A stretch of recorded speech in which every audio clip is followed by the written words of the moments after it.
कल्पना कीजिए एक ऐसी जगह की, एक ऐसी रहस्यमयी धरती की, जहां कहते हैं स्वयं काल यानी कि समय भी थम जाता है। एक ऐसा स्थान जहां आज भी प्राचीन ऋषियों की दिव्य ऊर्जा हवा में महसूस होती है, जहां हर एक कण में एक अद्भुत चेतना का वास है। आज हम यात्रा कर रहे हैं उस स्थान की जिसे हमारे प्राचीन ग्रंथों ने सिर्फ एक तीर्थ नहीं बल्कि इस पूरी पृथ्वी का धड़कता हुआ दिल कहा है। सोचिए, एक ऐसी भूमि जो सिर्फ मिट्टी और पत्थर नहीं बल्कि स्वयं एक जागृत शक्ति है। और यहाँ की हवा में आज भी उन 88,000 सिद्ध ऋषियों की तपस्या की ऊर्जा समाई हुई है। वो भले ही हमें अपनी आंखों से दिखाई ना दें, पर वो आज भी इसी पल इस पवित्र भूमि की रक्षा कर रहे हैं, यहाँ साधना कर रहे हैं। ये वो दिव्य भूमि है जिसका सबसे बड़ा रहस्य और सबसे बड़ा वरदान इसके नाम में ही छिपा है। एक ऐसी चमत्कारी भूमि जहां प्रवेश करने मात्र से ही कहते हैं जन्मों के पाप बस एक पलक झपकते ही नष्ट हो जाते हैं। तो चलिए आज हम सब मिलकर इस दिव्य भूमि, इस नैमिषारण्य के रहस्यों की गहराइयों में उतरते हैं। पर एक बात याद रखिएगा, ये सिर्फ एक बाहरी यात्रा नहीं है, ये आपके अपने ही भीतर की एक आत्मिक यात्रा है। नैमिषारण्य, ये नाम अपने आप में ही पूरा रहस्य खोल देता है। ये 2 शब्दों से बना है, निमेष यानी पलक झपकने में लगने वाला समय और आरण्य यानी जंगल, मतलब वो जंगल जहां एक निमेष में, एक पल में पापों का क्षय हो जाता है। इसकी उत्पत्ति की कहानी भी उतनी ही अद्भुत है। एक बार जब देवताओं और असुरों में भयंकर युद्ध छिड़ा तो सभी देवता मार्गदर्शन के लिए सृष्टि के रचयिता ब्रह्मा जी के पास गए। तब ब्रह्मा जी ने अपना दिव्य मनोमय चक्र पृथ्वी की ओर छोड़ा और कहा, जहां यह चक्र रुकेगा वही तपस्या के लिए सबसे पवित्र भूमि होगी। जहां उस चक्र का नेमि यानी बाहरी घेरा गिरा, वही पवित्र भूमि नैमिषारण्य कहलाई और वो स्थान आज चक्र तीर्थ के नाम से पूरी दुनिया में प्रसिद्ध है। और अब हम पहुंचते हैं नैमिषारण्य के केंद्र में, उसके हृदय में चक्र तीर्थ। ये जो साधारण सा दिखने वाला जल कुंड है ना, ये अपने भीतर अनंत रहस्य समेटे हुए है। लेकिन इस शांत स्थिर जल के सतह के नीचे क्या है, ये एक ऐसा सवाल है जिसका जवाब आज तक कोई नहीं जान पाया। कई बार इसकी गहराई नापने की कोशिशें हुई, बड़ी बड़ी मशीनें इसके अंदर भेजी गईं, लेकिन हर बार वो सब उस अनंत गहराई में कहीं खो गईं। कहते हैं इसके नीचे एक ऐसा रास्ता है जो शायद उन लोकों तक जाता है जो हमारी कल्पना से भी बहुत दूर हैं। इस जल का एक और चमत्कार है, ये कभी सड़ता नहीं, कभी खराब नहीं होता। वैज्ञानिकों को भी इसमें जीवाणुओं को खत्म करने वाले गुण मिले हैं। लेकिन असली जादू तो सुबह के वक्त होता है, जब सूरज की पहली किरणें इस जल को छूती हैं तो ये सोने की तरह चमकने लगता है। कहते हैं उस एक क्षण में इसके किनारे बैठकर ध्यान लगाने से मन की गहरी से गहरी बेचैनी भी शांत हो जाती है। देखिए, नैमिषारण्य की भूमि सिर्फ देखने की नहीं है, ये महसूस करने की है।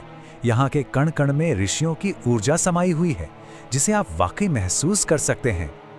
जैसे कि जब आप पांडव किले की उन प्राचीन दीवारों पर अपनी हथेली रखते हैं ना, तो एक हल्की, एक बहुत ही रहस्यमयी कंपन महसूस होती है। ऐसा लगता है जैसे आपने समय के पार जाकर खुद इतिहास की धड़कन को छू लिया हो। दधीची आश्रम की भूमि पर खड़े होते ही शरीर में एक हल्की दिव्य सी गर्माहट दौड़ जाती है।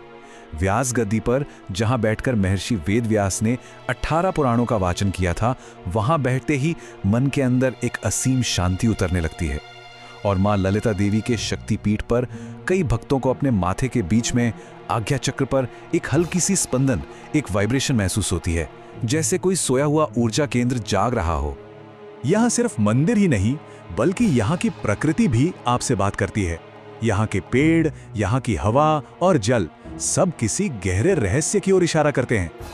यहाँ हजारों साल पुराने पेड़ों के तनों पर अजीब गोल गोल आकृतियां बनी हुई हैं, मानो प्रकृति खुद कोई गुप्त संदेश दे रही हो। जब हवा इन पेड़ों के बीच से गुजरती है तो एक ऐसी रहस्यमयी ध्वनि आती है जैसे कोई दूर बैठकर ओम का जाप कर रहा हो। यहाँ एक पाताल गंगा नाम का जलकुंड है जिसकी गहराई आज तक कोई नहीं नाप सका। कहते हैं कि यह दूसरे लोगों का दरवाजा है, और अक्सर जब आप यहाँ बिल्कुल अकेले होते हैं तब भी यह पक्का महसूस होता है कि कोई अदृश्य शक्ति आपको लगातार देख रही है।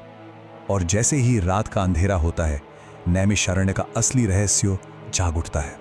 अगर आप ध्यान से सुने तो जंगल के भीतर से एक धीमी, एक लयबद्ध धड़कन सुनाई देती है, बिल्कुल वैसी मानो ये पूरी भूमि ही एक विशाल जीवित शक्ति हो जो आपके साथ सांस ले रही है। और अब बात करते हैं नैमिषारण्य के सबसे बड़े और सबसे अद्भुत रहस्य की। यहां पर समय की अनुभूति बदल जाती है।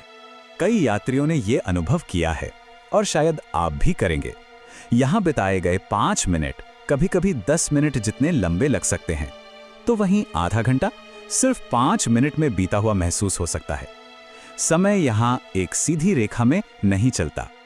अब देखिए, आधुनिक विज्ञान इसे टाइम डायलेशन या समय का खिंचाव कह सकता है, लेकिन असली सवाल तो ये है कि क्या ये केवल हमारे मन का एक भ्रम है या इस भूमि में सचमुच कोई ऐसी दिव्य ऊर्जा है जो स्वयं समय के प्रवाह को बदलने की शक्ति रखती है। इसीलिए कहते हैं कि इस भूमि पर आना किसी यात्रा का अंत नहीं, बल्कि एक नई यात्रा का आरंभ है। ये आपके अंदर एक बदलाव की प्रक्रिया है। लोग यहाँ आकर बिना किसी कारण के अचानक रो पड़ते हैं। ये आंसू दुख के नहीं बल्कि आत्मा की शुद्धि के होते हैं। यहाँ मन पर जमा हुआ सालों का बोझ अपने आप पिघल जाता है। जीवन की सबसे बड़ी बड़ी उलझनों के जवाब बिना पूछे ही मन में आने लगते हैं।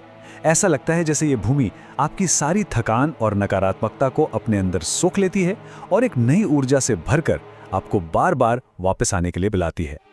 ये भूमि सिर्फ एक तीर्थ स्थल नहीं है, ये एक आत्मिक परीक्षण स्थल है, एक कसौटी है। यहां जो भी आता है वो वैसा नहीं लौटता जैसा आया था। उसके भीतर कुछ ना कुछ बदल चुका होता है, कुछ शांत हो चुका होता है। तो अगली बार जब जीवन का कोई सवाल बहुत भारी लगे, जब मन में एक गहरा सन्नाटा छा जाए, तो याद रखिएगा, एक भूमि है जो आपको बुला रही है, क्योंकि नैमिषारण्य धाम किसी यात्रा का अंत नहीं है, बल्कि आपके भीतर एक नई यात्रा की शुरुआत है। यदि इस दिव्य यात्रा का अनुभव करके आपके मन को शांति मिली, तो इस वीडियो को लाइक करें, चैनल को सब्सक्राइब करें, ताकि हम ऐसी और भी रहस्यमय यात्राओं पर एक साथ चल सकें। और कमेंट बॉक्स में जय श्री राम जरूर लिखें। प्रभु आपका कल्याण करेंगे।